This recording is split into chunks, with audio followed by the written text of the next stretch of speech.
going to talk about essay writing and how to put an essay together. I'm hoping to give you an idea of how an essay looks if you were to draw it as a picture. Okay, so we're talking about the introduction first. I'm going to put an essay question on the board that we'll focus on for this for today. Okay.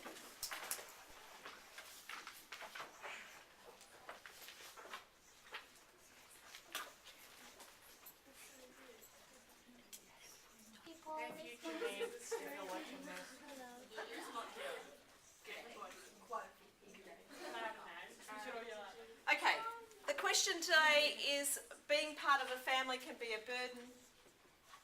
Discuss. Now, tell me, I'm just talking about the introduction at this point. What does this look like to you? Wait.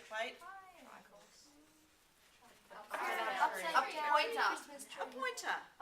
What else? An arrow. Carrot. You know those mouse things on the computer? The mouse? The pointer mouse? It does look like a pointer mouse. Okay. A carrot, maybe.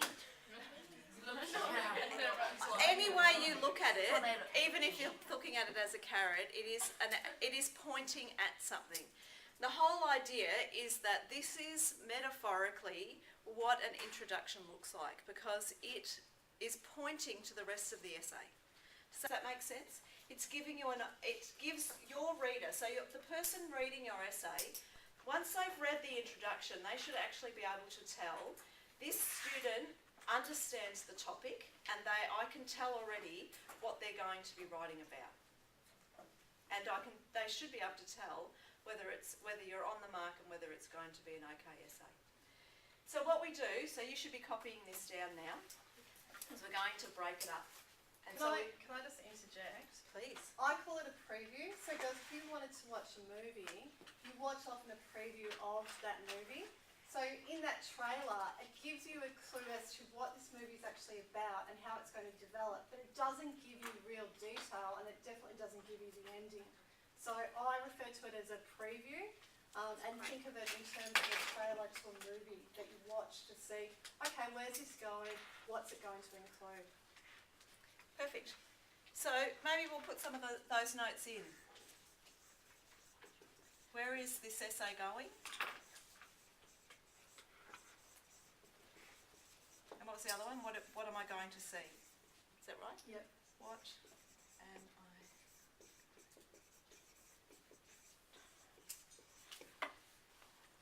Okay. So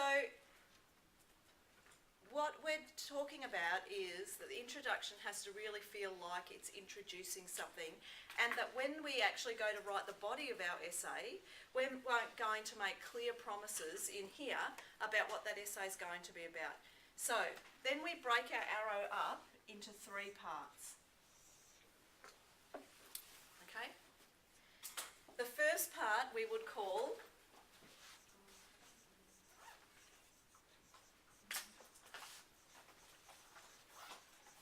Is that all in film? Yes. Is the global statement. Some people have different terms for it. Miss Marshall, do you have a different term for that? Or Miss Petrie? Do you call it something else? Yeah, I do. What do I mean by global statement? What might be another word for global? Maybe overall.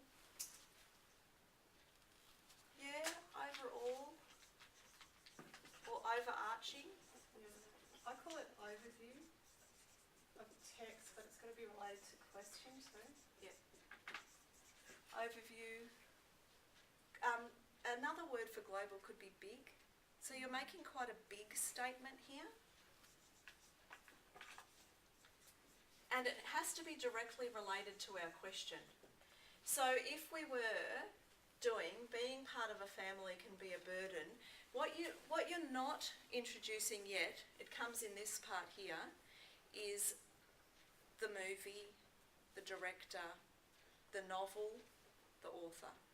This part here is almost like, in a simplistic form, and at Year 9 you could use this, is a rewriting of that.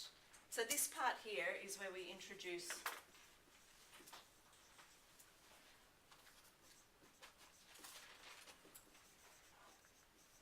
So what I mean by introduce our evidence is where I'm getting my evidence from. So I'm going to be talking about being part of a family can be a burden discussed, but at this stage there's actually no mention of what I'm going to use to prove that it either is a burden or it isn't a burden, whichever way we choose to go in our essay.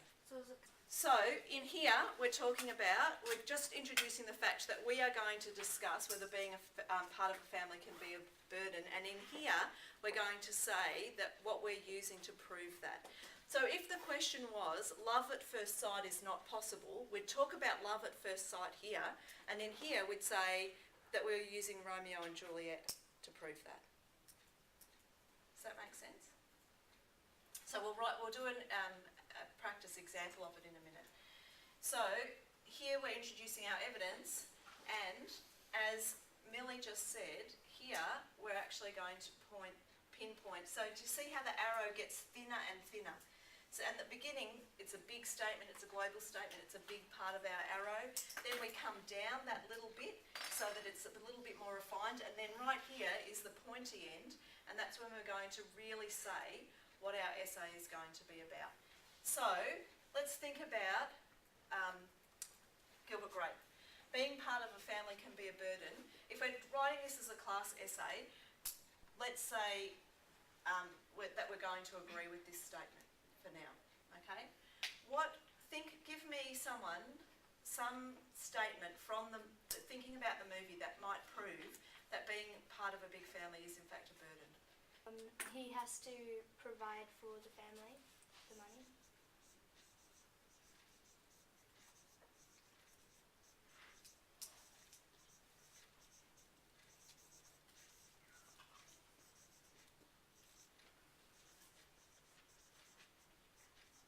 Okay, another one. Millie. Ellen has to take on the role of the mother.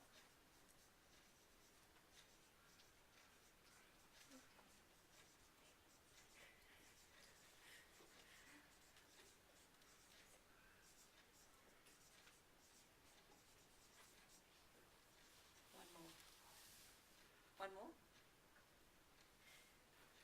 Gilbert's almost like the father.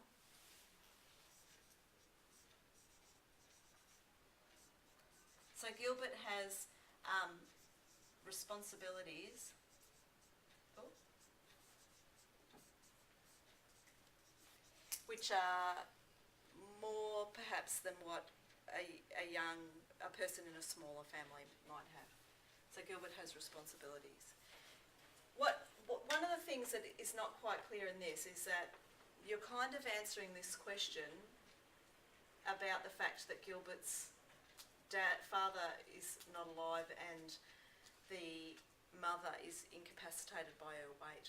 These don't really answer that being a part of a family can be a burden.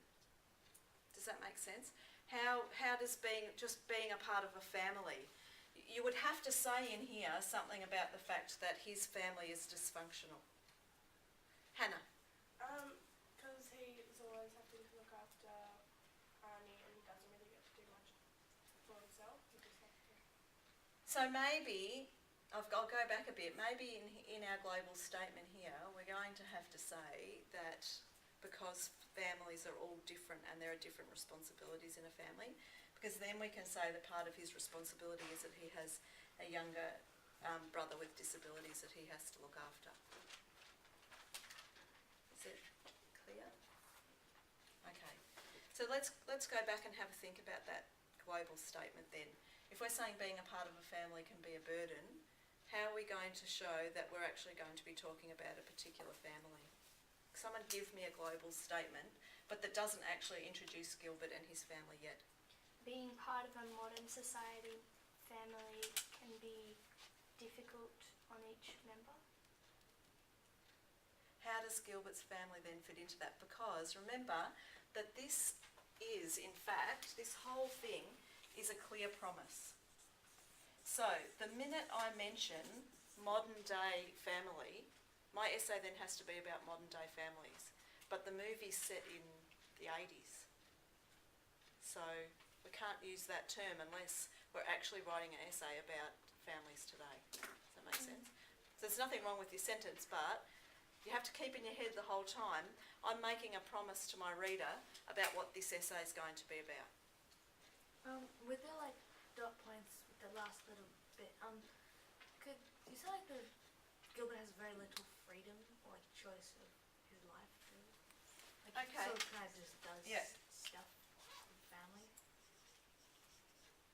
Okay, I'll just put that in there. So we're talking about the global statement now.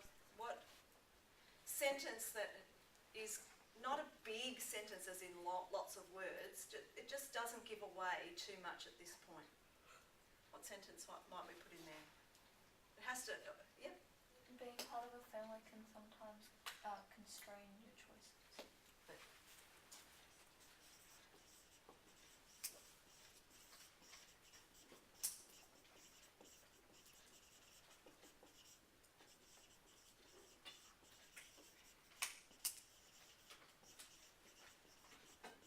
Can I say your life choices? Yep. What am I promising to my reader by writing that? What's the whole essay now going to be about? Oh, it's going to be about how sort of like your family basically sculpt your life currently. Yeah.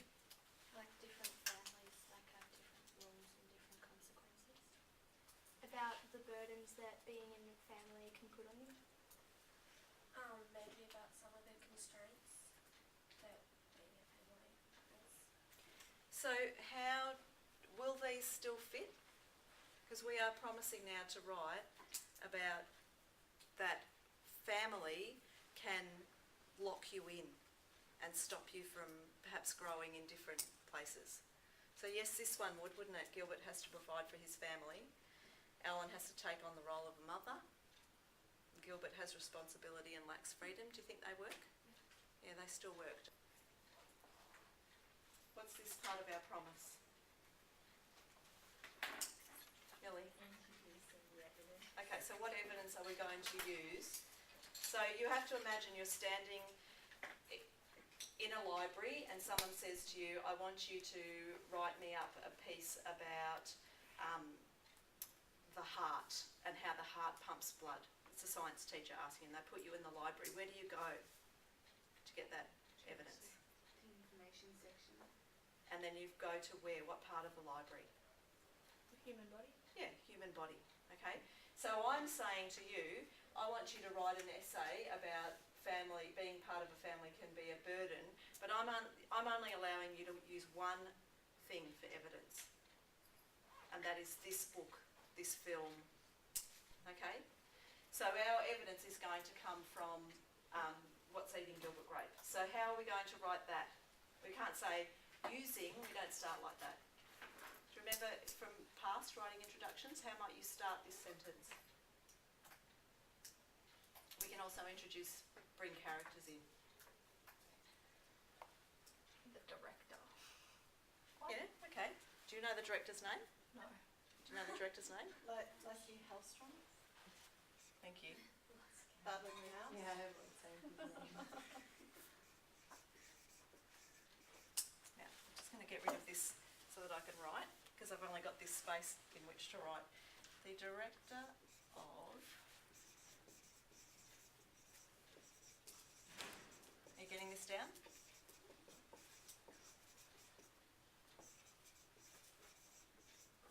So, obviously I'm, oh yeah, I'll put his name.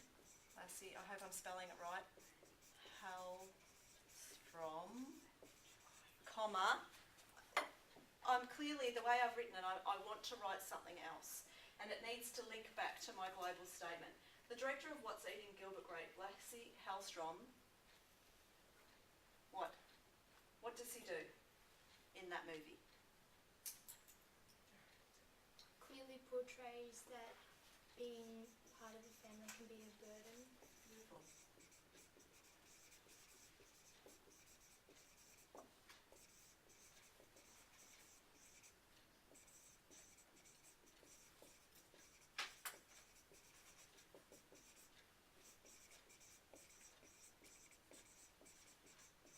Another way to write that might have been just to say, Lassie Hallstrom's What's Eating Gilbert Grape clearly portrays that being a part of a family can be a burden.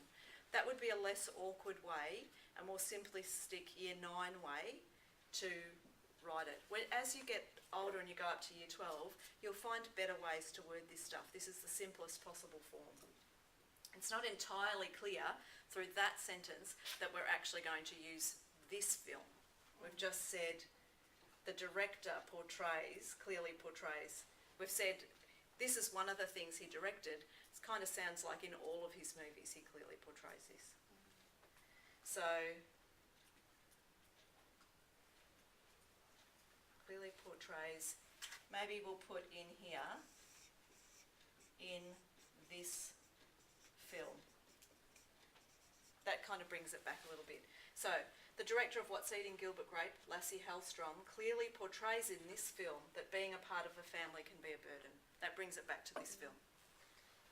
With the evidence, I kind of like thought with the evidence, for example, how Gilbert has to take care of Arnie, like, and how the older brother, who's known as the one that got away. I thought that was kind of evidence. That's evidence. You're absolutely right.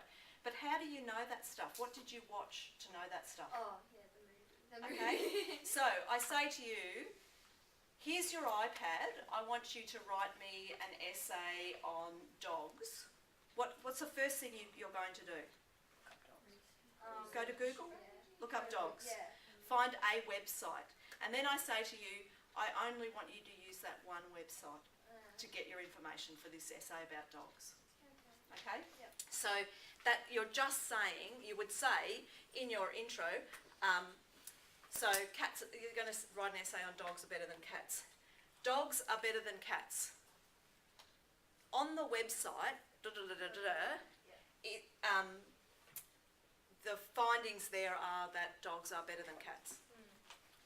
And then it's in here, in this pointy bit, where you're going to give them that direction, exactly what you're going to talk about. Okay, cool. Yeah? Okay, so down the bottom, we've already got out the 3 points that we want to do. And like I've told you, I'm trying to give you the most simplistic form so that you can start to see a picture in your head. And when you look at an essay, you will actually be able to say, oh, look at that. You'll actually be able to look at someone else's essay and pull out their global statement, their introducing of the evidence, and what their clear promise. This is where the absolute clear promise comes in at the bottom. Okay? The whole thing is a promise. This is the clear promise. I'm going to label that. So this bit here is your absolute clear promise. So we need to put these into sentences, into a sentence or a couple of sentences. Let's talk about these 3 over here. We need to now put them into a sentence and then it'll actually look like an essay. So, we've said, being a part of a family can sometimes constrain your life choices. The director of What's Eating Gilbert Grape, Lassie Hallstrom, clearly portrays in this film that being a part of a family can be a burden. How are we going to introduce this first bit? Like this is shown when. Yeah, okay. We can use words like this is shown.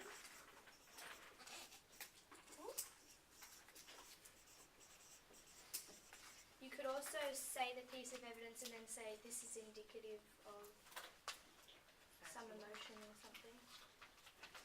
You'd need to give me the whole sentence together for me to understand. Okay, well, you could just look up synonyms for shown and it could give you heaps of ideas Yeah, for how to word your sentences. good idea. Always a good idea to This increase your vocabulary. Sorry, Millie. That's right. This can be seen when Gilbert has to provide for his family. Okay, same. Another way that I'm thinking is you can use words, you would have heard this before, the main protagonist or the main character. So you can say the main character, Gilbert, has to provide for his family. You've heard protagonist before? What does it mean? The main character, usually good. Protagonist. And antagonist. Yeah. Or could you address like in terms of the topic specifically, and have like this burden is particularly felt by the character of Gilbert, who, and then you can go on to your arguments, who then needs to provide for his family. So did I just spell that wrong? Particularly felt Yep.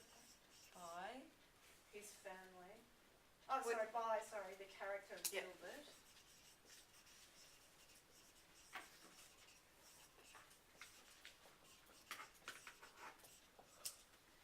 And then you could say who has to provide for his family.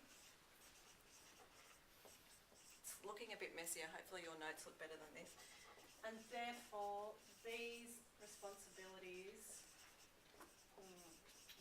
means he lacks freedom. So like you've got those two arguments. Would it in Together? here though? Yeah. But then how do we introduce Alan? I would then say likewise, Alan takes on the role of the mother. Family. Because Isn't Of it his- Amy, sorry, Amy. Yeah. Why have I We've written said Alan Ellen, then? but Ellen's Amy. Ellen's Yeah. the Yeah, bratty Amy's the figure. older one. She is, I'm sorry. Yeah. Bratty. She was mean. Ellen. What is she? This burden is particularly felt by the character of Gilbert, who has to provide for his family, and thus, did you say, and thus And therefore, oh, my pen's not good. lacks freedom due to these responsibilities. So you've actually introduced like two main arguments. Because I think it gets messy when you're saying this is shown, this can be seen, like it becomes quite... Yeah. And those, if you're struggling to come up with beautiful words like this, stick with this for now, but your aim is to become a better writer and to find better ways to say this. And not just by, it's great, you should always try and extend your vocabulary and find other words, but other sentences are better too. Entire other ways to say something. And then we put in, so there, and then we put in the sentence about Amy. This also, Yeah. and that's how we write an introduction. And what that does is, if you have a good look, it actually tells the reader exactly what you're going to, so then, and then you put in a similar sentence. Well, we should write it probably. We're going to have to start rubbing things off, okay? Just rub the whole thing off, I'm pretty sure we've all got it. I think girls, like the most important thing is a text response is testing your knowledge and understanding of a text. In this case, it's Gilbert Grape. What the topic does is it says we'll now select the best material for this topic. So that's how we're testing. We know you know and understand the whole text as a whole, but the topic is saying we'll now select the best evidence from the text to show that knowledge and understanding. So the topic is key. If you don't refer directly to the topic and answer the topic in the introduction, it doesn't, your text response never develops properly. Yeah. Alright, your introduction is key to your whole text response in addressing that topic. Sorry about my pen.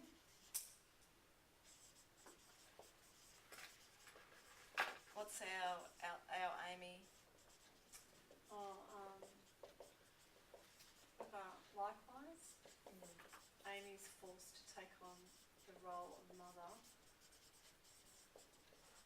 Could introduce Bonnie then. Yeah, due to Bonnie's. But if we start talking about Bonnie and Bonnie's whatever, then we have to actually put that. I think that'd come though, wouldn't it? Likewise, it almost take on the role of mother. How about if we just leave it at this? Helplessness. If we just leave it here now, Okay. then in Yeah. our essay we can introduce Bonnie, or if we miss it, it's okay. What I want you to see though is that this clear promise is really a clear promise. I can read this as an assessor and say, oh right, so this student is actually going to talk about Gilbert providing for his family and lacking freedom because of responsibilities, and they're also going to talk about Amy and having to take on the role of the mother. Paragraph 1, paragraph 2, paragraph 3. You did a whole paragraph, Amy. You would do a whole paragraph on Amy. How do you feel about that?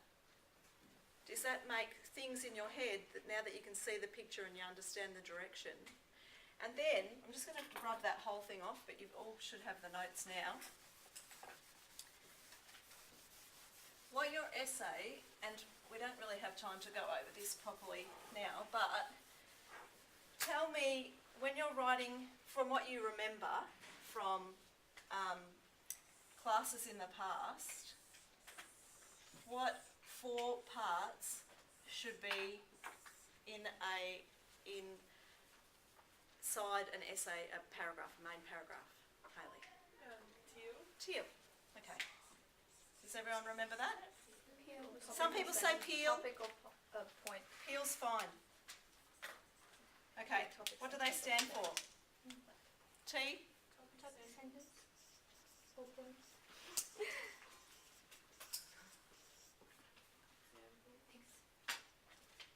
Explaining evidence. Explain evidence.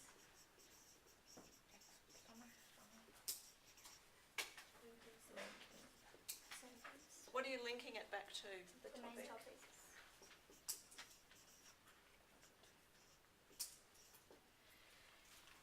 But in an essay, if you just did one topic sentence, one piece of evidence and explanation, and then linked it, would that be a good paragraph? It wouldn't be a strong paragraph. So in actual fact, your essay really ends up, it can end up looking like this.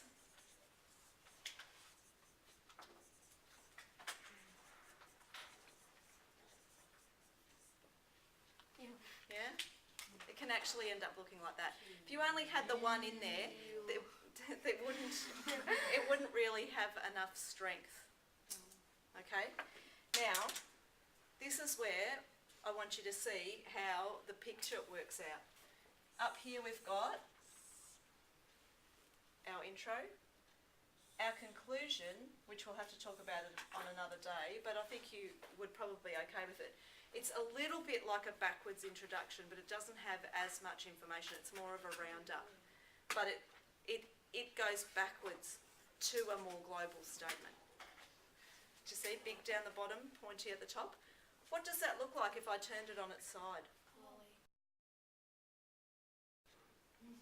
It does, doesn't it? Sorry, are you making it? Hopefully that's excited you all. And you're thinking about lollies Gonna now. bring in an And that every example? time you see an essay, you'll actually think about lollies and have a really good, feel-good experience attached to it. Your essay really looks like a bonbon or a lolly. Okay? That's the picture that I want you to think of when you're writing your essays, and make sure that you actually remember that these are broken up. The conclusion would really only be split down the middle. You wouldn't need as much information in it. So I say for, preview for the intro and a review for the conclusion, just so that terminology sort of Yep. so that you're not repeating, because I think a lot of students just repeat the introduction to the conclusion, but it is a little bit different. Yeah. So in a review, girls, you've already seen the movie, and then you're making your statement. So likewise in your essay, you've given your evidence, your explanation, so now you're reviewing it rather than previewing it.